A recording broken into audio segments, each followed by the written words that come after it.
He was 8 years old when he vanished. One moment he was waving goodbye from the school bus window, the next gone. No witnesses, no leads, just a mother screaming into silence for nearly 3 decades.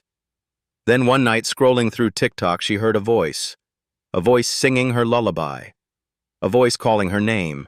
Dawn Holloway never believed in closure, not really. Not when her son vanished at 8 years old with nothing but a double thumbs up through the bus window and the echo of diesel fumes left behind. For the first few years, people brought casseroles, organized vigils, offered solemn promises of, "We'll keep looking." By year 6, the town had returned to Little League games and Sunday potlucks. Only Dawn remained on the same porch every morning, staring down Sycamore Lane as though the bus might come back the way it left. She turned her spare bedroom into a command center, what the neighbors respectfully called the war room.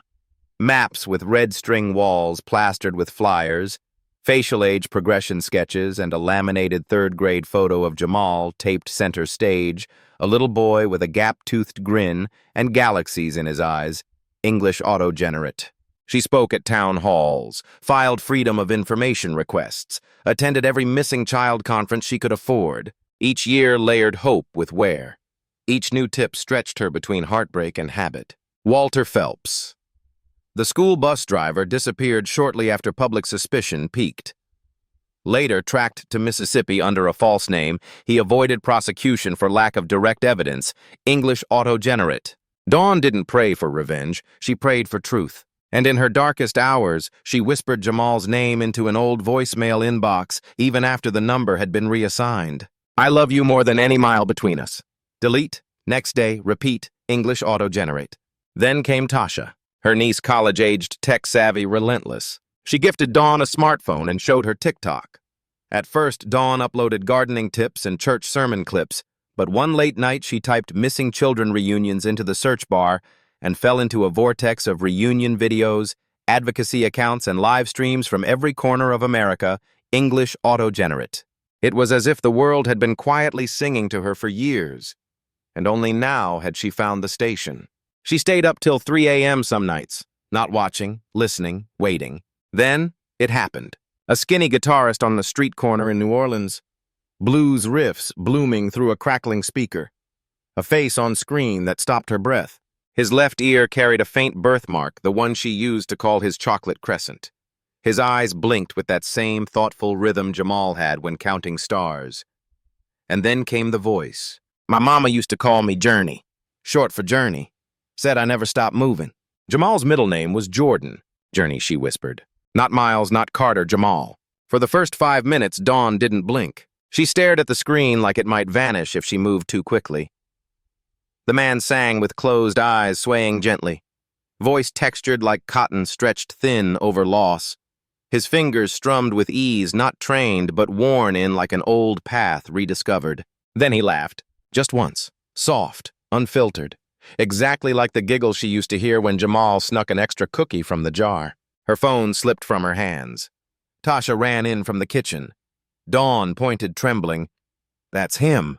Are you sure? I named him. The live stream ended before she could screen record, but she'd caught the username.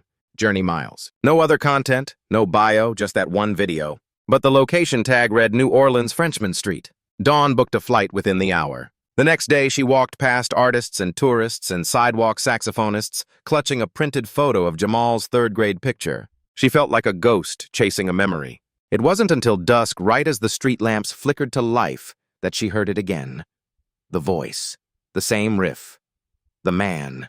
He was wearing a denim jacket 2 sizes too big and had a milk crate full of demo CDs. She didn't approach right away. She stood across the street, watching, holding her breath. Then someone requested an old gospel tune, His Eye is on the Sparrow. He hesitated. I ain't sung that in years, he said. My mama used to hum it when she cooked. And he began. The moment he reached the chorus, I sing because I'm happy. Dawn stepped forward, tears spilling freely. Jamal. He kept playing. Didn't register. She said it louder. Jamal. He froze, looked up, and she added with the tremble of a lifetime, I used to call you Jamal Jordan Holloway when you were in trouble. So consider this me bringing you home. The guitar slipped from his fingers. The crate toppled. And he whispered, Mama. He didn't collapse into her arms. He stared. For a long, aching moment, he didn't move, like touch might break whatever this was.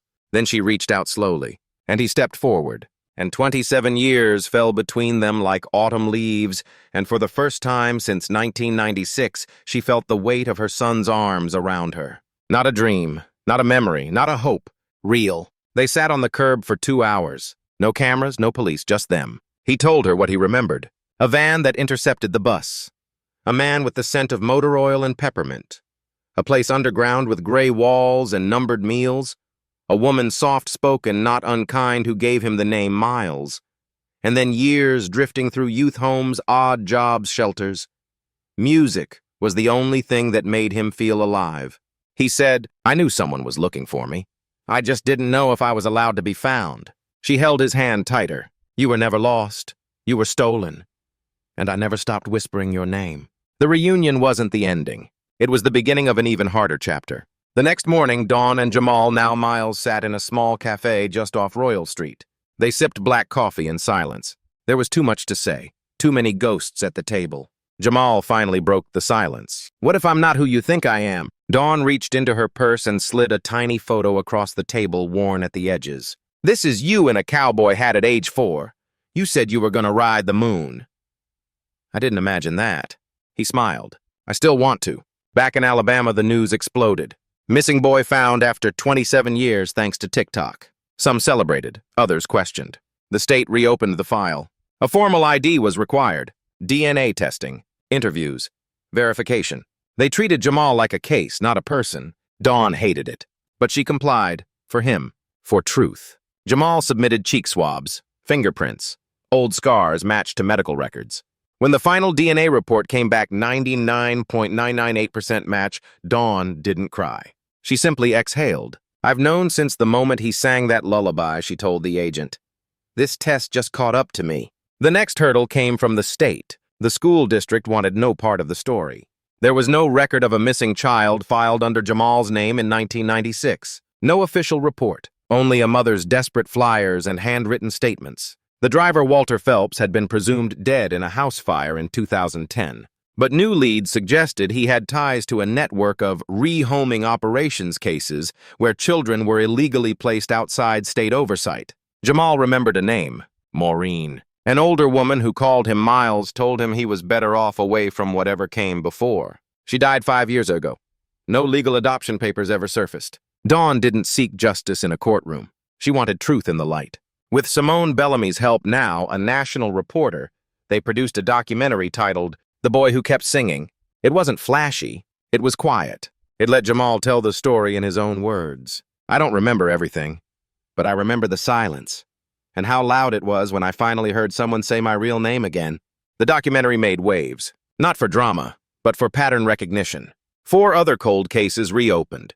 2 more children once listed as runaways were found in similar exploitative informal placements. A new bill was introduced to Congress. The Holloway Act, mandating stricter tracking for all state custody transfers and enforcing digital records across school systems and child protection agencies. Dawn testified. So did Jamal. His words to the committee, "I'm not here because I want pity. I'm here because I got found and some of them are still waiting." Jamal didn't move back to Alabama, at least not right away. He stayed in New Orleans in the same small room above a record store where he'd lived for the past 2 years. Walls covered with lyrics, scribbled on napkins, thrift store guitars lined up like a silent choir. Dawn visited often. She brought groceries, clean socks, a framed photo of him at age 8 now resting beside a postcard that read "Still Here." But Jamal wasn't the same child she remembered. He flinched at sirens, forgot to eat some days, didn't sleep with the lights off. Trauma doesn't clock out at reunion. Music was his way in and out. At night, he returned to Frenchman Street. He sang in alleys on stoops at church basements. But now people came for more than sound. They came to see him, to hear the story in his chords, to feel seen in his survival. One day, a girl no older than 11 approached after his set. She wore her hair in tight braids and held a spiral notebook. "I wrote something for you," she whispered. Inside a poem titled, "If You're Still Missing, Keep Singing." Jamal asked her name, Ashley. And then she added, "My big brother's gone, since I was 6. They say he ran away, but I don't believe it." He knelt to her level. "Then we sing louder until they have to hear." He began hosting Soundbacks community circles where people, especially youth, wrote songs or poems to lost ones. Not just missing children, but parents, memories, names never spoken out loud. He said, if someone doesn't remember their own story, maybe we help them rewrite it. In one circle, a boy named Ellis sang a half-finished melody and whispered, "My sister disappeared. But if I sing her favorite song, it feels like she's home again." Jamal cried quietly that night, not out of grief, but because the echo he'd once been had now become a voice. He released his first album independently, The Miles Between. 12 tracks, each one a letter to a year he'd been gone. Track 1, 1996. A sound collage of school bells, bus doors, and dawn's lullaby in reverse. Track 12. Mama, I'm Still Singing, stripped down to guitar and breath. The album caught fire on TikTok. Not viral, visceral. Comments poured in. This feels like coming home. I was never taken, but I feel found. I lost my brother in 2003. This brought him back for 3 minutes and 18 seconds. Jamal didn't chase fame. He built a foundation. Still Singing, its mission fund. Creative expression workshops for trauma survivors, especially youth who've experienced displacement foster care or identity erasure. He didn't care if the kids wrote songs or just hummed, as long as they made noise. As long as they remembered they had a name. Every year on the anniversary of his disappearance, Jamal returns to Alabama. Not to the house, not to the school, to a small community center in the outskirts. He plays one song, then passes the mic. This isn't about what was taken, he says. It's about what we keep, no matter who tried to erase it. Back home, Dawn volunteers weekly at a parent advocacy hotline. She doesn't say much. She just listens. And sometimes when a parent breaks down on the other end, she says gently, I once waited 27 years. That doesn't mean your wait will be that long. It just means your voice still matters. 2 years later, Jamal performed at a candlelight event in Washington, D.C. It wasn't a concert. It was a remembrance. Families who'd lost children, survivors of trafficking, social workers, legislators who had once skimmed over their names now sitting in silence, listening to every word. He opened with the same gospel his mother used to hum while folding laundry. His eye is on the sparrow. Only this time when he sang the line, I sing because I'm happy. He didn't choke. He smiled. And in the front row, Dawn smiled back, eyes full, holding a candle that flickered like a heartbeat in her hands. After the event, a young woman approached Jamal. She was quiet, dressed in a simple gray coat, hair pulled into a tight bun.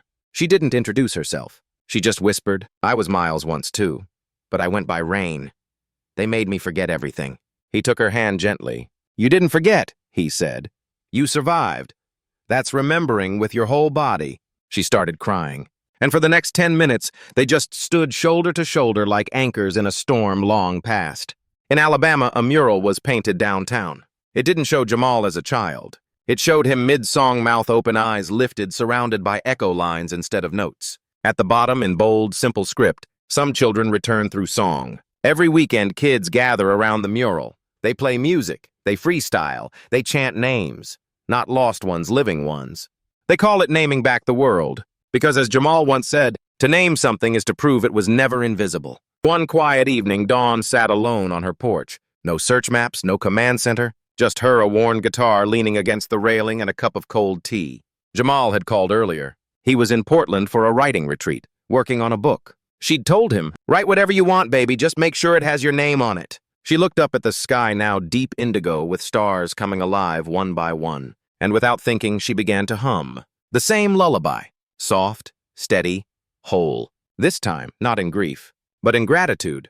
If this story reached you, if you felt the silence, the search, and the return, then don't let it end here. Share your thoughts below. What would you say to someone who never gave up? Like this video if you believe stories like Jamal's shouldn't be rare, they should be remembered. Subscribe to Tim Stories for more real-life journeys of loss, survival, and hope. Turn on notifications because someone out there is still waiting to be heard.